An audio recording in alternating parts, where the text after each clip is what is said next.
Hello everyone, welcome back to the Pathway to Podium podcast. I am your host Vanessa English, and today I'm joined by nutritionist, dietitian and author Nigel Mitchell. What are we going to be talking about today, Nigel? Well, surprisingly, Vanessa, we're going to be talking about nutrition. However, we're going to take a bit of a wider approach than that. And I also want to talk about strategy and also elements of plant-based nutrition, how we can get that right for people doing combat sports. Excellent. Ready to roll? Let's do roll. it. All right. Hello, Nigel. Thank you so much for joining us on the Pathway to Podium podcast. How are you doing today? I'm absolutely fantastic today. I had a great day. Started the day off with 40 minutes on my turbo trainer, a couple of espressos, bit of breakfast, and then drove down here, meeting on the way, then come to see you, Vanessa. So excellent. Thank you for inviting me. Thank you. And you know, the rest of the day I think it's going to be amazing as well. So yeah, really lucky. That's great. So can we start off by you telling us a little bit about yourself and a bit about your background? Okay, so basically I've been in this game for a long time, so this could go on for a long time, but I'll try and abbreviate it. So I'm a registered dietitian, and I decided to train as a dietitian because I was really interested in nutrition, really interested in sport. And way back then, there wasn't the training pathways that there is now, and so I decided to do the clinical state registered dietitian, which was amazing. Graduated in 1991, worked clinically full time for 10 years, but I still do clinical work now because I love it so much. Really enjoy clinical work, but my passion were always sport so then when opportunities came up, I looked at really specialising more in sport, and that led me more down an academic path. So became a clinical research fellow, then a researcher in sports nutrition, all the time doing different work with athletes and really trying to look at the profession as a whole, and sort of got involved quite a few years ago with amateur and professional boxers. Found that really interesting. One of the things that I've always done from an academic point of view is use like a phenomenological approach, where see particular phenomenon in athletes and sport and then try to understand it in an academic sense. So one of the early things was there'd been a professional boxer I weren't working with who'd suffered some brain injury in boxing, and there were a lot of discussion around dehydration. And so did some early research looking at brain volumetrics and changes in the brain with dehydration. And there's not been a lot of work really followed up from that. So that was quite an interesting sort of thing. Then worked through some time working with the amateur boxers, which were fascinating work. But my people, you know, I'm more associated with endurance sport, Tour de France, things like this. So worked with British cycling for quite a few years, set up the nutrition with Team Sky, worked with several Tour de France winners, work with a lot of elite athletes, still do bits of clinical and do bits of academic stuff as well. And one of the great things I'm involved with at the moment is working within the English Institute of Sport as a technical lead. So I'm training and developing other practitioners. So I supervise people who work in combat sports, and part of that role is supporting British athletics. So quite a lot of stuff going off, really. So yeah, that's quite a history, quite a background, and if you're listening at home, guys, then you know here at the Pathway to Podium podcast that you are in good hands. So what I'll explain, Nigel, is our previous two episodes. So what we've looked at is from a performance perspective,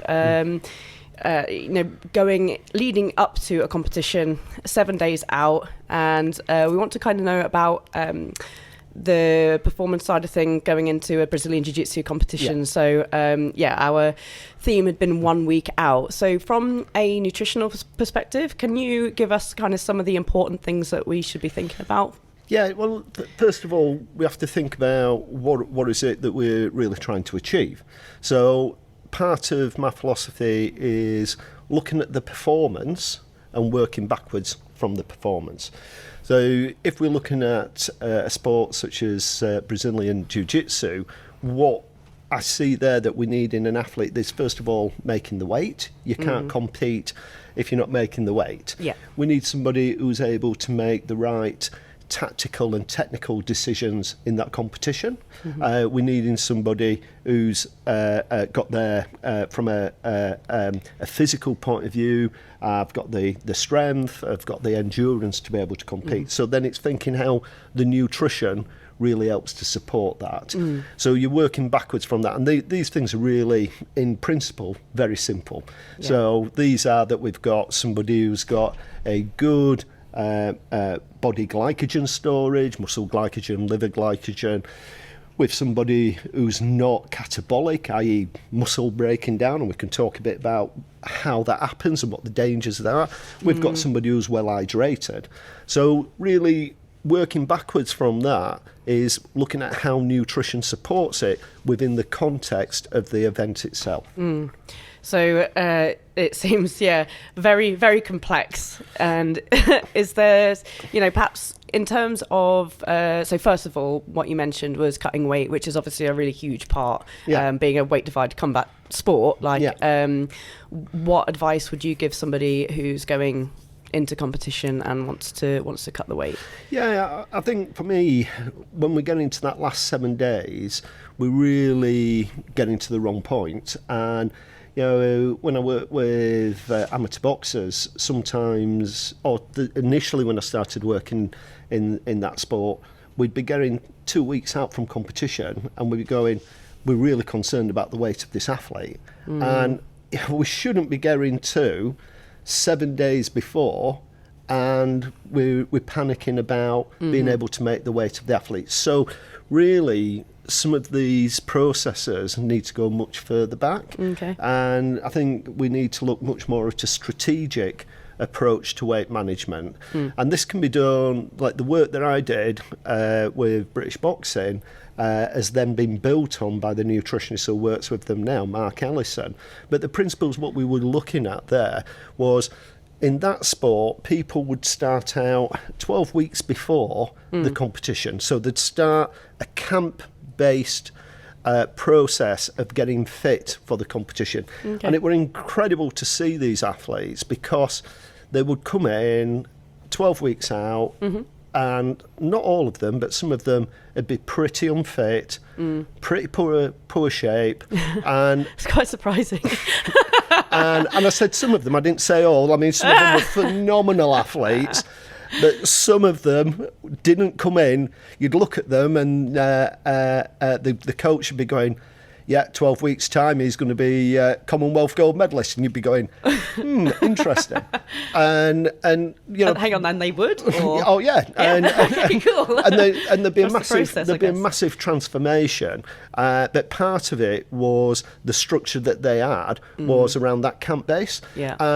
But what I wanted to introduce, and what I introduced there was, we're not really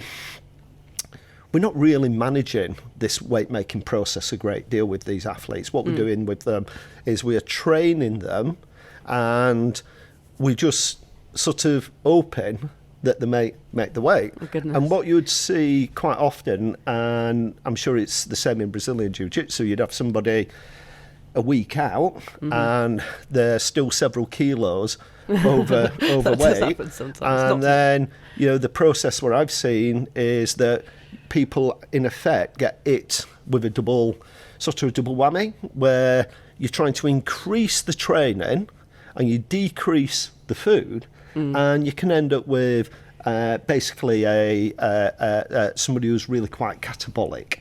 And so and it we're working through this process with them, where we're able to collect some evidence to then go back and go, okay, let's do this differently. And what we were doing was looking at the body composition of some of the boxers, and one of the things is, inevitably the athletes make the weight. They do make the weight for competition. Yeah. Do they always make it in the best way that they can for them to compete is another question. So when we had some of the boxers who may have really been struggling. They still made the weight. Did they compete to the best that they could? No, not always. And in a sport like amateur boxing, it is very challenging because it's not a case where you've just got to make the weight for one bout or a day of competition. You're having to do it on multiple days throughout the competition. And that obviously becomes more fatiguing. But one of the things that I introduced and I did was some very simple body composition measurements where we would measure a sum of 8 skin folds. And this is something a lot of people will be familiar with. And the mistake people can make is they convert it into a body fat percentage. And without going into all the scientific technical details, this is not relevant for elite athletes. But looking at the total skin folds is. And what I showed was that actually, where we've got this boxer 10 days out, 3 or 4 kilos over the weight, somebody who's actually quite a lightweight boxer, so as a percentage, like 8 or 9% over their competition weight, makes the weight, doesn't box well, gets through the first round, doesn't get through the second. But when we look at the data, they were actually they were just as fat as far as skin folds are concerned at competition as what they were 10 days out. So what's changed in their body? And the thing that's changed is we've had a reduction mainly in lean tissue and fluid. So that meant that the athlete is then what I would call catabolic, breaking down. And actually we didn't have the quality of athlete that they could be. So we looked at changing that on a more strategic point of view, where we would go, we're expecting people to be within a certain percentage of their competition weight as we're getting closer to the competition. I can't remember the exact percentages we put in, but basically when we're starting out 12 weeks away, we would have a cut-off, and if somebody was over that weight, we'd be going, actually, you know what, this is not going to be a great process for you to make that weight. So another athlete had come in. And so that had been monitored through. So what that did was it prevented people trying to cram all of that weight making into the last bit. And then for the same athlete I've just mentioned before, we used a much more strategic approach to that. And then when he came in to compete again, and this were at the Commonwealth Games, he won the gold medal at the Commonwealth Games, and he was about, as far as body fat's concerned, he was about 2.5 kilos less body fat than what he was before, but so he carried more muscle. So the bit where I'm getting at there, which might be a different way of thinking in Brazilian Jiu-Jitsu, is actually planning that little bit further out, looking at monitoring around changes in the body. And the other key component with it, which is more simple than what it sounds, is actually being realistic about what weight people have got to lose. And so when we break it down for the body, when we're looking at changing weight, what have we got to play with? Well, we've got body fat, obviously. We've got lean mass, muscle. We've got fluid. And then we've got bowel weight as well. Sorry, what was that? Bowel. Oh, bowel. Bowel weight. So these are all components that can be manipulated to make weight. And from a nutritional physiological point of view, what we're wanting to do is have the athlete as lean as what is physiologically capable. So we're then not having to compromise things like the muscle mass or a hydration. Bowel weight's always interesting, but it's one that is less reliably manipulated. But the one of the things that often can change quite quickly if people really start to restrict energy over a short period is muscle mass. And the reason is that the brain is what we call a glucose-dependent tissue. In other words, the brain can only use carbohydrates for energy. And your brain requires somewhere in the region of 100 grams of carbohydrate a day. So if we put that in food terms, that'd be like 4-5 small bananas. So if you've got somebody who's really cramming or really reducing their energy intake, then the chances are they will not be getting enough carbohydrate just to feed the brain. So when you strangle somebody, what happens? What are you doing when you strangle somebody? I guess it's essentially restricting the blood flow to the So brain. what are you stopping getting to the brain? Oxygen. And I guess. And glucose. Glucose, yeah. You're stopping oxygen and glucose getting to the brain. Yeah. And how long does it take you to pass out? I think. Well, I mean, I don't know. It depends how good you are at being strangling. But yeah, you're probably. I don't know. Actually, I don't know. When I used to do judo and I'd been strangled a few times, I was passed out before I knew it. Yeah. So the brain responds very quickly to this lack of glucose and oxygen, and the body, to protect the brain, which is obviously an incredibly important organ, will go, okay, we're needing glucose, we're not getting it from the diet, where can we get it from? And the body cannot convert fat into glucose. We've got the process if we eat too much glucose to store it as fat, but we can't convert fat into glucose. But what we can do is convert amino acids into glucose. So we have this process called gluconeogenesis. And when we haven't got enough carbohydrate in the body, and the brain's going, I ain't got enough carbohydrate, we have a response by having reducing our insulin, and then that creates this catabolic muscle effect, and we start to break down protein, break down muscle to feed the brain. Yeah. Now, that might sound complex, but I've massively simplified it, because one of the other factors is that actually, to protect the body over a longer period, we start to use some of our fats to become biosynthesized into ketones, and the brain can use ketones as energy. But by the time we're in that state, ketogenic, by the time we're in that state, we've lost a load of muscle mass. And I first really became quite aware of that process when I was working in the NHS, and I was working with cancer patients, cancer cachexia, working with stroke patients, really understanding how profound this effect could be. And also working with diabetics, newly diagnosed diabetics, who all of a sudden become hypoinsulinemic, no insulin, and you see this rapid muscle loss in people. And basically, we can do the same in athletes. And I've seen this where people have just pushed that energy down far too far.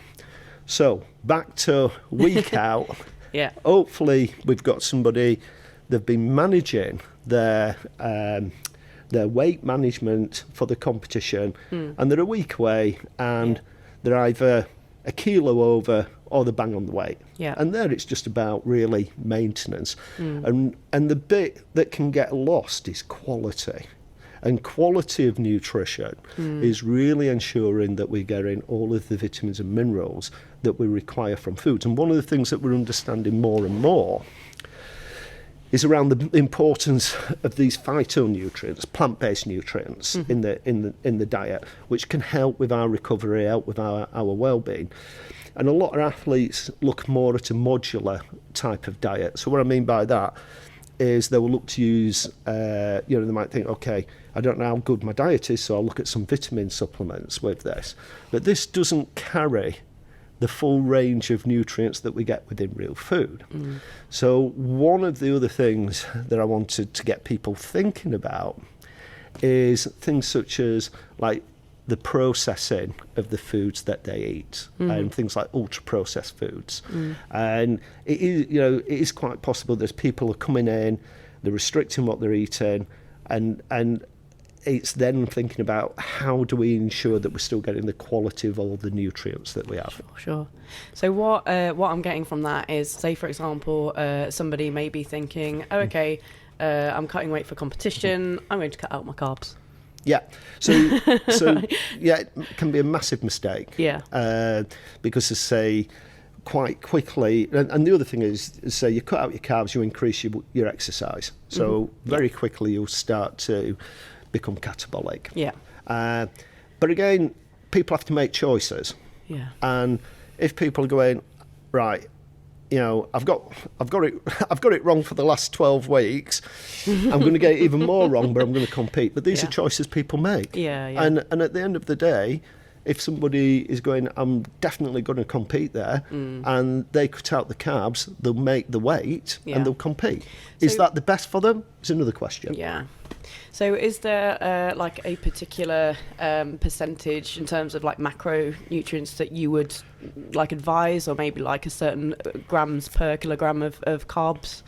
Yeah, I mean, it's so easy to come up with figures, but actually when you're working with individuals, it's got to be individual. Okay. So, I can easily go, you should be having 70% of your energy from carbohydrate, but actually that might not be appropriate. Sure. And that is the problem with generalised figures, such as, you go, okay, for what you're doing 2 hours of training a day, leading into it, so you should be having at least sort of like 6 grams per kilogram of body weight. That might not be appropriate for that individual. So while it's very easy to give grams, people have to think about them. But what you can do, if you've got some good advice, is you can really tailor things around what you're doing from a training point of view to maximise what you're doing from a training perspective, but also minimise the energy. So in effect, looking at eating more around the training that you're doing. So fueling for that session, looking at some recovery because you're thinking about the next session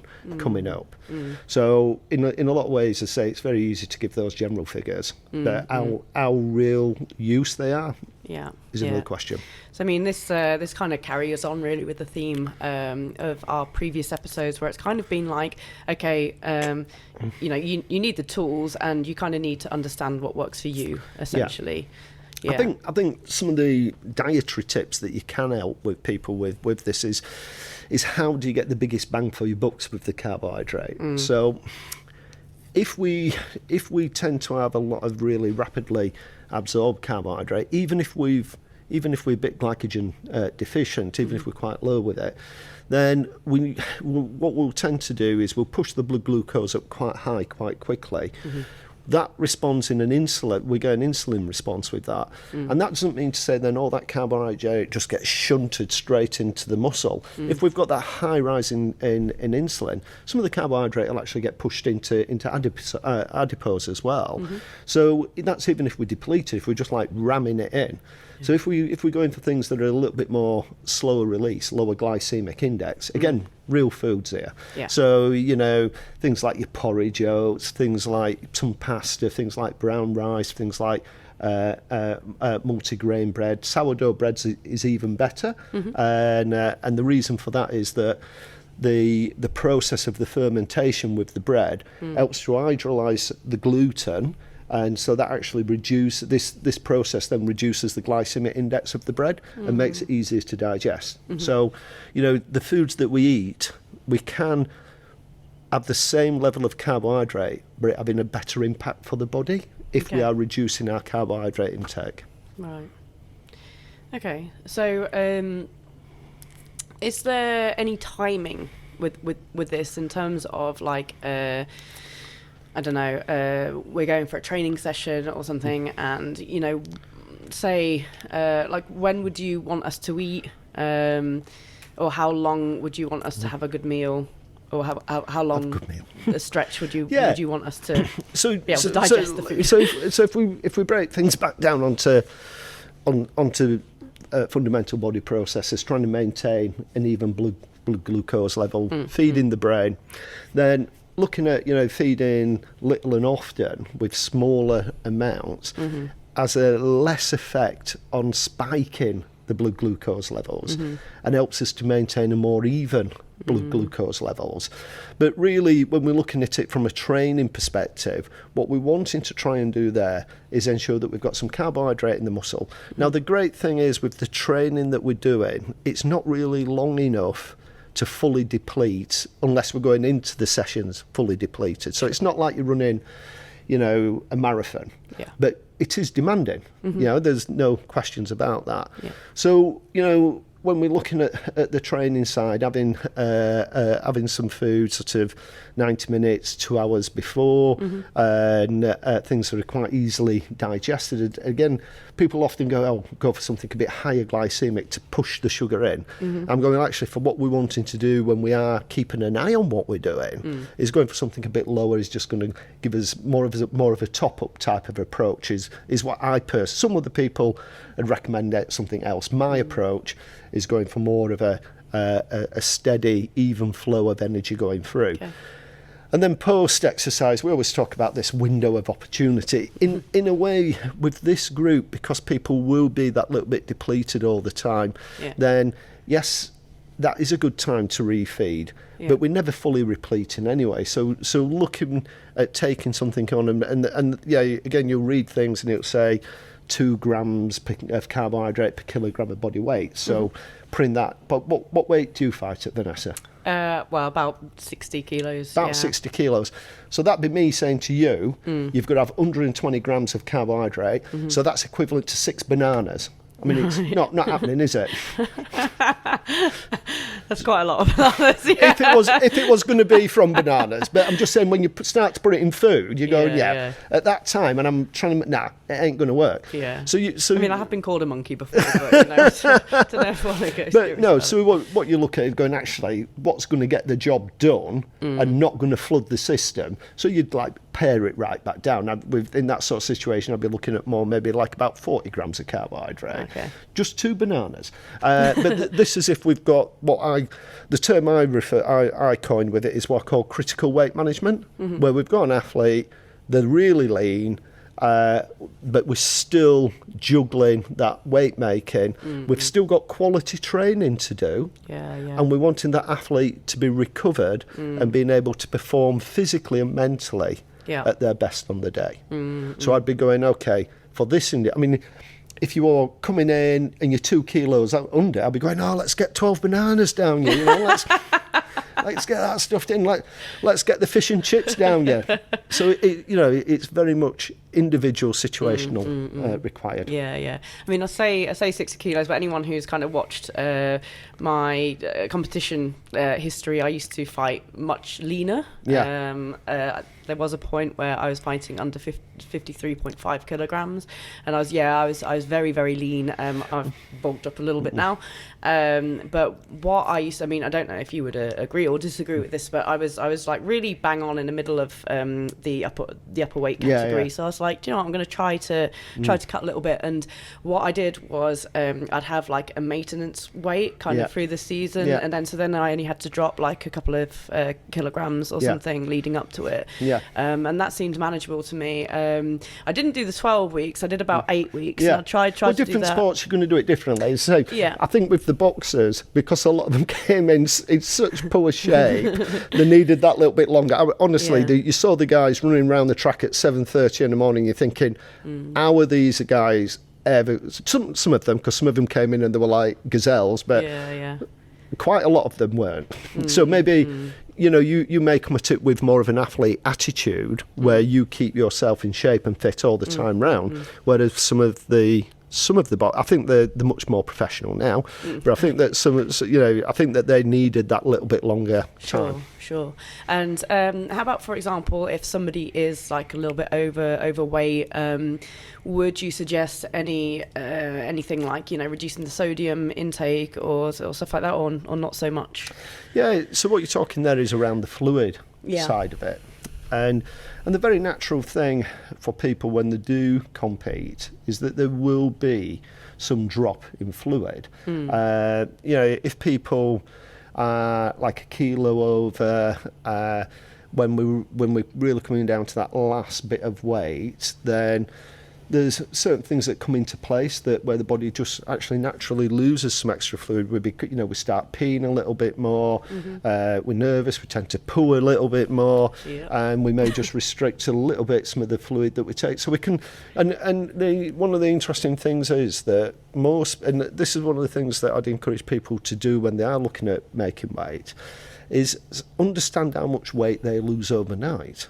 So before you go to bed and you wake up in the morning, what's your natural loss in weight in fluid overnight? 0.7 kg. I can tell you right now. I was just going to say it's between half a kilo and 1 kilogram. Yeah. And a lot of people do not factor that in. Mm-hmm. And so that is one of the things that you can factor in with it. Yeah.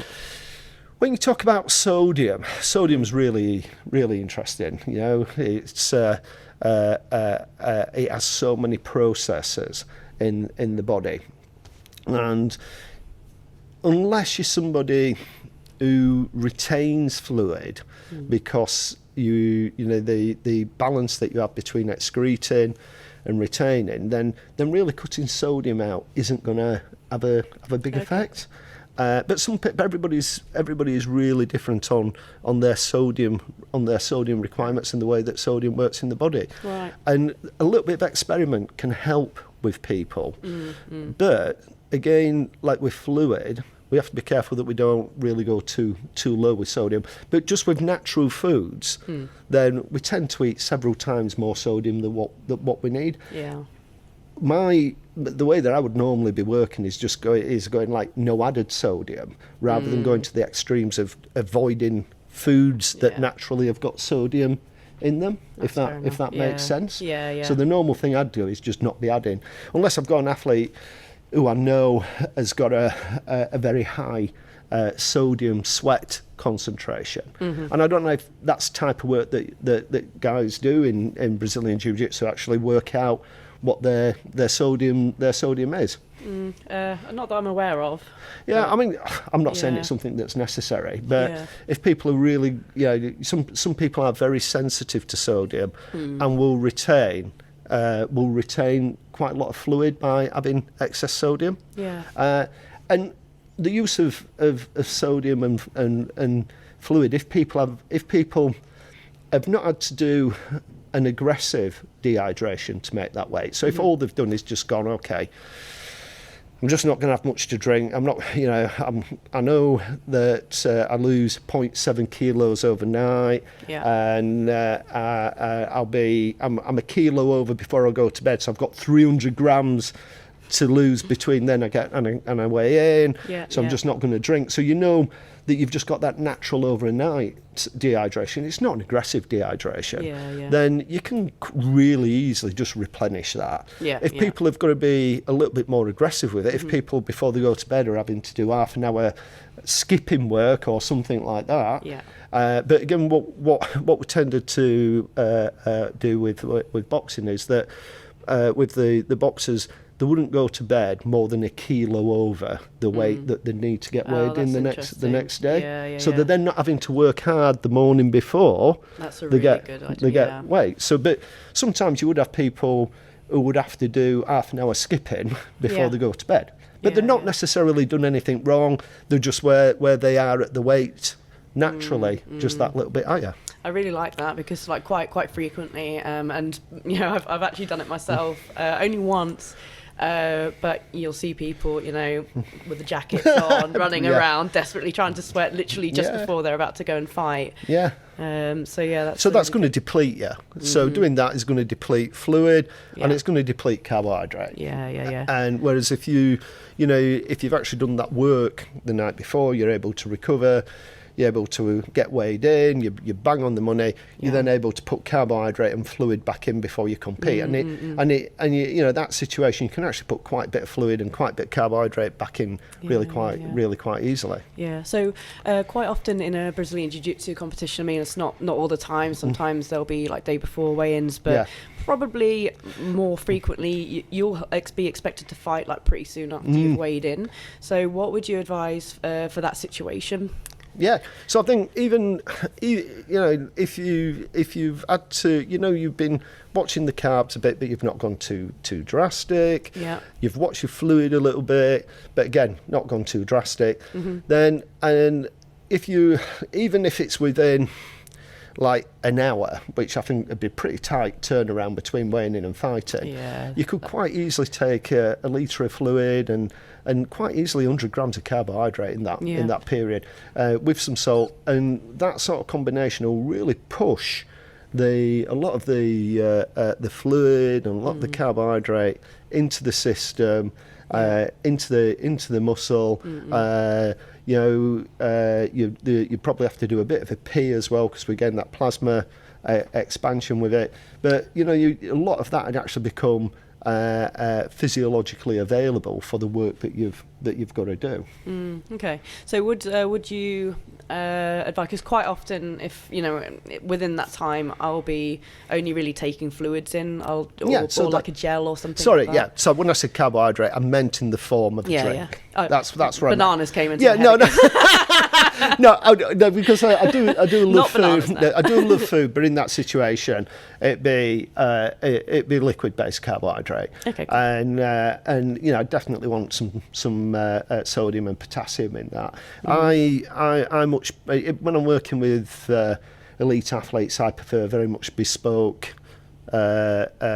preparations for those athletes rather than commercial drinks. Oh, wow. But that's not really available to most people. But when I'm working with athletes, I prefer to do something that is really bespoke to them. Oh, yeah. And that's for quite a few reasons. One is from a GI perspective. A lot of people struggle from a GI perspective with sports drinks.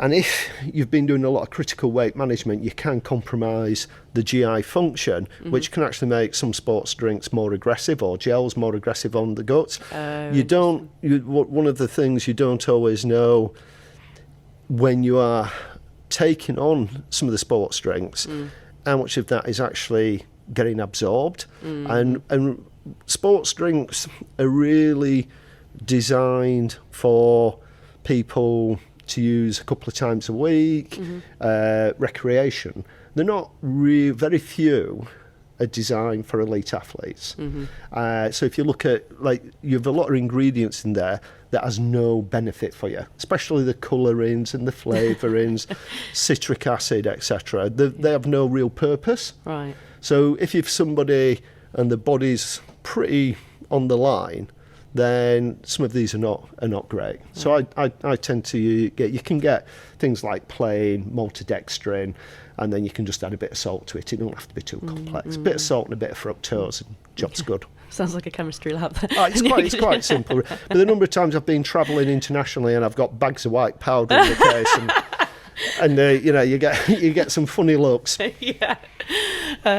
So we've talked a lot about carbohydrates, and previously in the podcast we've also talked about recovery, that 1 week period being sort of a lot of it's focused on recovery. So is there anything from a recovery perspective you'd... I mean, it'd be interesting to talk to the other contributors to see what they understand by recovery and what they mean by recovery. My basic premise for recovery is supporting the athlete to be able to compete when they need to compete. That's what I look at of recovery. And whilst my focus is on nutrition, I actually appreciate the holistic recovery of the athlete. Okay. So part of that is the emotional and psychological recovery of the athlete as well, and food can play some part in it.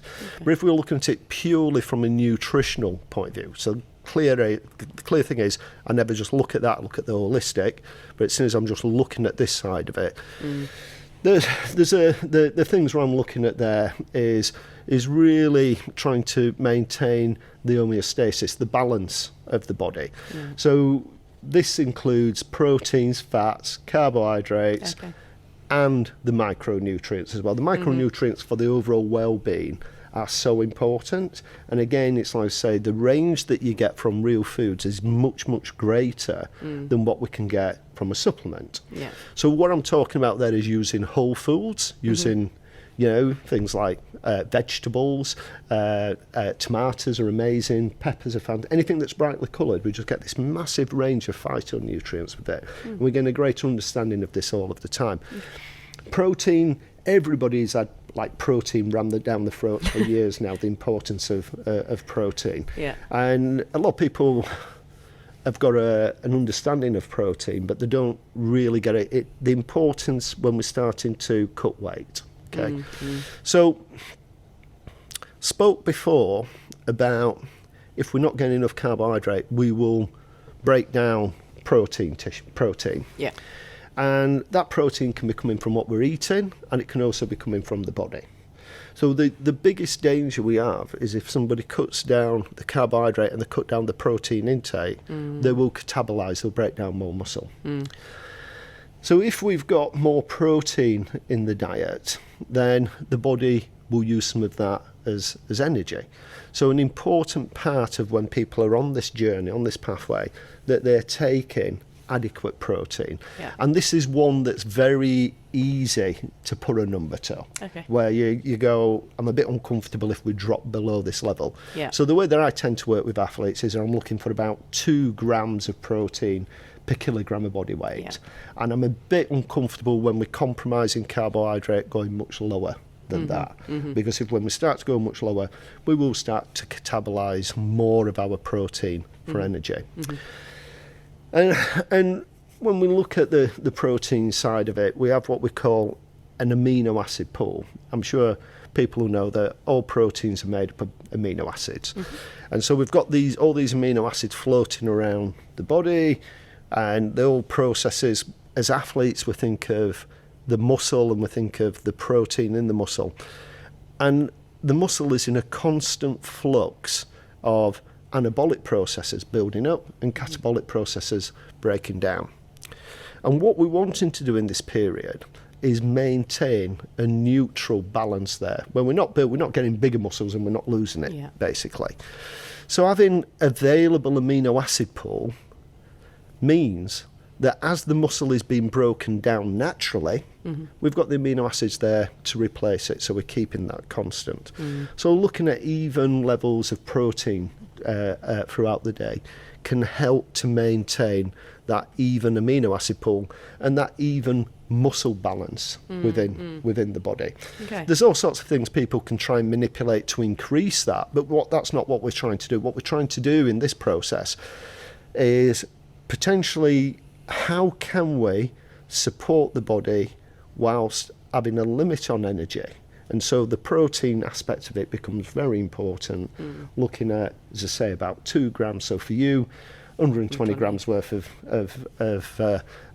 protein. If I put that in food, that's 6 pints of milk throughout the day, if we're just having it from I'll probably do the amount of coffee I drink, to be fair.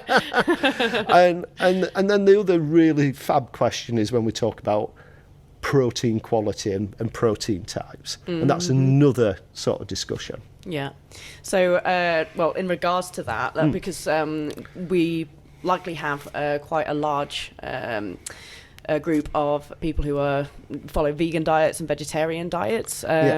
What can you tell us about, the quality of protein and stuff, like if you are on a plant-based diet? So plant-based diets are becoming more and more popular, and I find it fascinating. I've been interested in plant-based nutrition for quite some time. I was on I was shot doing some video on a recovery day at the Tour de France, and they were asking me about recovery, and I was talking about the importance of protein, and I spoke about chicken and dairy. And some of the criticisms that came through, quite right, they were saying, well, what about plant-based protein? I thought, okay, that's interesting. I'm going to research this. So I went on a very strict plant-based diet for 3 months. And as part of this process, I had all my bloods done, fitness markers, everything like that. And I did it at a time of year where I weren't travelling. So it skewed a bit because it meant that I could exercise really consistently. And throughout that process, I dropped about 7 kilograms of fat, gained a couple of kilos of muscle, were a lot fitter. It wasn't because of the plant-based diet. It was because you were consistently exercising. It was because I was consistent with what I was doing. And then I went back to my normal work, and I went back to it. And I was super strict with it. Even my beer was all plant-based. And this was just before things started getting really popular, so it was quite challenging to do it. So that was me doing research from that, and then from that, really quite enjoying it. Then fundamentally changed my approach to food I eat. So I eat a lot less meat now, and what I tend to do now when I am having meat is really good quality, and it'll be really, something quite special, steak Florentines, things like this. Yeah. But I eat much less of it, and that really taught me, and I wanted to learn because I wanted to be able to support athletes, and so from the back of that. I wrote a book about plant-based nutrition for cycling, and which we thought would be incredibly niche. We thought nobody's going to buy this book, and that's why you do books, because you don't think anybody's going to buy them. and the book's now sold about 30,000 copies, and that's then led to actually doing a follow-up around more recipes, because that's what people want, recipes. So coming back to, I tell that story so that people could go, oh, this guy might know a little bit about what he's talking about, plant-based nutrition and elite sport. And before I set off on that journey, the teaching that I had was that vegetable proteins are not complete proteins. Vegetable proteins are second-class proteins. And that's probably the biggest nutritional bullshit. And it took me maybe 30 years to learn that, having been a clinical dietitian, that vegetable proteins are absolutely amazing proteins and amazing amino acids. You've just got to think about what you're doing. And it's quite controversial in, some of the proteins in particular that are a great protein, such as soya, is a really quite controversial because of some of the phytoestrogens that we get in some of these foods can be controversial. However, somebody who is wanting to follow a plant-based diet can get all of the amino acids, all of the proteins from the foods that they choose to have. But my advice is looking at combining a lot. So, having mixed grains, having I love soy, but a lot of people don't. You looking at your nuts and your seeds. One of the things I learned through this is that pistachio nuts, American pistachio nuts, they're a complete protein. A serving of it provides 7 grams of protein. I mean, that's a shed load of protein. And so, we can get all of the protein that we need from a plant-based source. And I think what we'll probably see, Vanessa, is will not necessarily a massive increase in the number of people who are complete plant-based, but more of what people call that flexitarian, where people are choosing to have less meat, or they're having meals that they're wanting to have plant-based for lots and lots and lots of reasons. So the advice where I've got for people who want to do that is look at the protein that they're getting, look at combining different vegetable proteins. And I personally think it's difficult to do it without having soya-based products. And, one of the things to touch on with that is around dairy-free milks. So dairy-free milks, the vast majority are very low in protein. So things like your soya has got very similar protein content to cow's milk. So soya is the one that I tend to recommend. I don't know all of the products out there because there's things coming out all the time. I've just been told about some pea-based dairy alternative milk, which sounds super interesting. And pea is high in protein, so that is probably a really good protein. But things like your oat milk isn't high in protein. The other issue that people have when they're looking at this is calcium.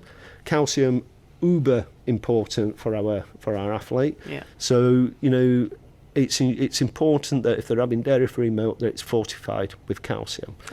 Then we've got something like, I'll say that we've got a couple of sexy nutrients that we can struggle to get the amount, and this is not research-based, it's only evidence-based around what's lacking in food. So things like beta-alanine, which is important as a intramuscular buffer, where it combines with histidine to form carnosine, which is which is important from that muscular buffering perspective. That's quite low in a vegan diet. So I always recommend people on a plant-based diet to use an ongoing supplement of beta-alanine. But that's something I recommend to most athletes anyway.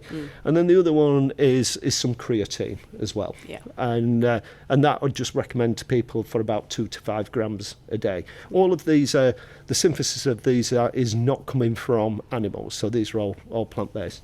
So there are a couple of things that I would would suggest. The other thing for people who are really wanting to follow a strict plant-based diet is I would recommend that they get at least quarterly bloods done. And if they've got a friendly GP, the GP will do it, or get them done privately. And what you're wanting to do there is monitor things in particular, such as your iron, vitamin D, which I think is a good one for everybody to look at. And if you've been serious about it, and you've got to pay for it, you're looking about £100 4 times a year. There's loads of private places you can get these bloods done. A lot of them give you, what it all means, and that's what I'd recommend to. But again, elite athletes, that's what they do anyway. Okay. So to sort of round this up, essentially what I was saying is, ensure that your strategy is good. Yeah. Like, like you say, make sure at least 12 weeks or 8 weeks, 12 Depending weeks. how serious the athlete you are, I suppose. I mean, if you're fit all the time, then it needs to be a bit less, doesn't it? Yeah. And then ensuring you're either on weight or a kilo Over, yeah. Yeah, about 7 days. We discussed the timing of carbohydrates and the importance of protein, weighing in, making sure that you're well replenished. Yeah. Is there anything else that? I think we're really covering things there. I think the difficulties that and you may relate to this is that when you've got a very serious athlete, they often get very tunnel visioned. So I think having people around you who are able to tell you exactly how it is and give you and really give you good guidance, I think is very important. So having that team around you, I think is if you can, and I think as I said before, I don't know if it's something that's available to everybody, but understanding what your real physical capabilities are from the weight perspective. So. I mean, it's ridiculous if you're a week out and you've got 3 kilograms of excess body fat and you're trying to, restrict your carbohydrates to make the weight. You've really not got the job right. So understanding and through successive weight making periods, you can really understand your body, really understanding what your body is made of and what is really achievable. Then that can really help not only for the weight making for that competition, but for people to be able to do it over many years. And people can, if people are having to do drastic weight making every time, there's a cost to it. There's an emotional, psychological cost that actually really loads on people in the future. Yeah, that's great advice. So I think the last thing on there I'd say, like quite early on in my career, I was asked to work with people like 6 and 7 kilos over their competition weight, like 10 days before their boxing. Wow. And that is something that is very uncomfortable, very stressful, and that is really what then made me start to think, come on, there's got to be a better way to do it. And when I talk to my colleague Mark, who heads up nutrition for British Boxing now, he says they never have big problems making weight because they use this strategic approach. They see 6 weeks out where the problems are going to be, and then they can address those problems early on. So one more question, because something's just popped up. Is there like a percentage of body weight that you'd try to? I don't know. You've just said like make sure you know what your body is capable of, right? But can you put a number to it? Like, is there a certain percentage that you'd just say that's too much? To lose? At what time? For example, I'm 8 weeks out and I want to drop, I don't know, 7 kilos or something, which is, I don't know what percentage for you, that's like 10%? Yeah. I'd say above 8. I mean, again, I've got colleagues who've got much more expertise than I have now, because I say that is what they work on. But I'd go anything more than 8%, you're going to be struggling with. Okay. You're going to be struggling 8 weeks out. 8%, you're gonna struggle. When we look at MMA, which is different, you're getting people incredibly lean, and they're 10 kilos over, they've no fat to lose. Yeah. We're looking to a different type of situation. Yeah. But for the athlete who's looking after themselves and they're competing and they're having to manage everything themselves, then 8 weeks out, if you look at it like that and you're more than 8% over, you're going to struggle. Just the interesting one aside there, I've said a lot of my career has been focused on professional bike ride races, World Tour bike racing, Tour de France races. Sometimes with pro bike riders in the off season, because they live such a restrictive life during the season, then their weight would go up. And if their weight would go above 10% more than what their race weight were, and they were having to try and get to their race weight come the season, when I have seen that, those riders have never had a good season. Oh, wow.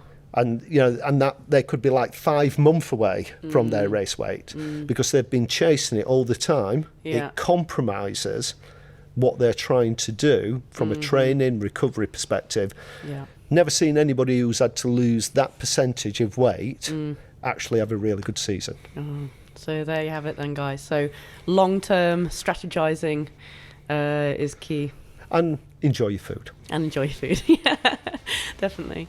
So, I think we could call it a day, right? That's a day for me. Lovely. Well, thank you again for coming to speak with us. Okay, you're welcome, Vanessa. Cheers. Lovely. Thank you.